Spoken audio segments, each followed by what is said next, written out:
Kung talagang mali ang ginawa ng gobyerno ito at ang puno ng gobyerno ay yung kapatid, maghain ka ng impeachment laban sa kapatid mo kapag ka na culpable violation of the Constitution.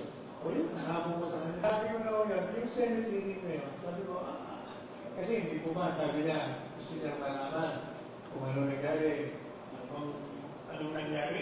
Video na nga lahat, kita na ng buong mundo kung ano nangyari.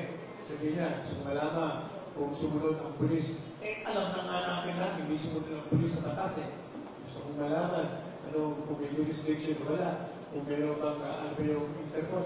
Lahat ng yun, alam na natin So, kaya sabi ko, hindi ba tinanong ako ng mga reporters sa isang forum?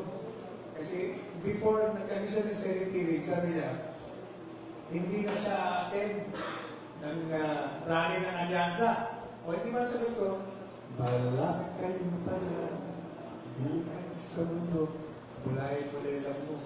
Kaya alam mo, ang problema sa babae namangkasya sa dalawang ilog. Gusto niya kumuha ng boto sa Duterte, gusto niya rin kumuha ng boto sa Marcos. Binabanatan niya kapatid niya, pero nagkakandara pa siya na initaas ang kamay niya ng kapatid niya. Pagkatapos, nung nakita niya na nakakita naman siya ng oportunidad na pwede mahalin siya ng mga Duterte, eto na naman siya. Tapos, eto na. Di ba, yung kanyang kapatid, hindi siya pinapanggit. Ano ba, 3 beses na nata sa rally. Kaya no choice ngayon siya. Kaya sabi niya, she voted me. You did not vote, you were fired. Tinanggap ka talaga ng alyansa. Kaya, tingnan nyo, ang survey niya, ang trajectory niya pabagsak. Kasi nga, ang tao, wala nang tiwala sa kanya. Nasira na ang credibility niya.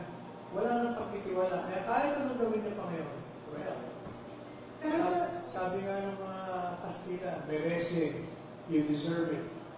Kaya sabi ko sa kanya, publicly, pati sa TikTok, Senadora, kung gusto mo akong maniwala sa'yo, yung ginagawa mo, demanda mo, ikaw mismo magdemanda ka sa mga pulis na lumabang ng batas. Number 1. Number 2, kung talagang mali ang ginawa ng gobyerno ito at ang puno ng gobyerno ay yung kapatid, maghain ka ng impeachment laban sa kapatid mo kapag ka na culpable violation of the Constitution.